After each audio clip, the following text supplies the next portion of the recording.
Alright guys, we're back staring at my engine bay, and in this video I'm going to show you a little bit of engine bay cleanup. I got this idea from Jamie over at No Clutch Garage and Juan over at Big Boost, so shout out to them for giving me this idea and explaining how it works and why we're able to do it this way. So basically we're going to be deleting this line, and this is for the EVAP system. So what it does is it takes fuel vapor from the fuel tank and vents it back to your intake. And then it just kind of sucks back into the engine and gets burnt up. If you don't have that connector plugged in, it will throw a code for emissions. If you have a custom tune, then your tuner should be able to disable it in the software. Or if the tuning software that you're using allows you to disable codes yourself, you can always put in the codes related to that sensor, and that will prevent it from coming up when you scan the car. So it's all for emissions. And I'll say if you have emissions checks in your area, this might not be the modification for you, or what you can do is buy an extra one so you can swap it in and out when it's time for emissions. It's actually two different lines. Like you can see how many connectors are on here. So there's this top line and then the bottom line. They clip together, and for both of them it's like between 100 and 150 bucks depending on where you buy it. If you want to, of course, you can buy an extra one and swap it out, but if you don't have this installed, it will leave one of your emissions monitors not ready, so you can potentially fail an emissions check, so keep that in mind. But the concept of it is really simple, and unfortunately I already kind of started on this, so things are already torn apart.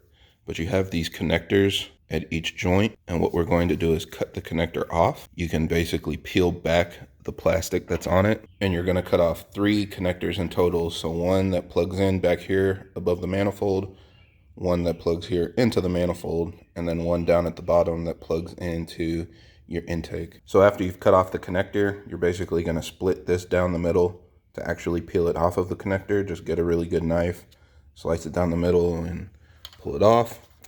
And then this is what you'll have left over. So this is the actual connector that's just kind of crimped under there. And then you're going to cap this off with a rubber cap. So this just slides onto there, and you can kind of see how it looks.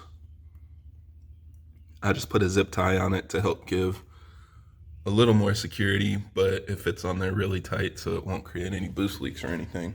Also, I know these connectors are notoriously difficult to remove. So what you want to do is look for this ribbed section, and you basically put your fingers on either side and you're going to squeeze it in and then pull it off. And sometimes what helps a little bit is to squeeze it, push it in a little bit, and then pull it out. So just try that if you're having a lot of difficulty getting it off.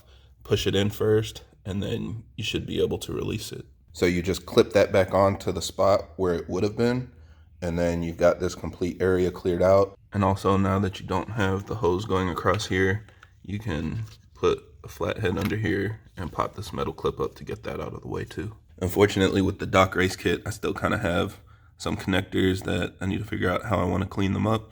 But for you, if you just have a regular turbo kit, you'll just have one connector unplugged from the emissions sensor, and that will just need to be zip tied out of the way.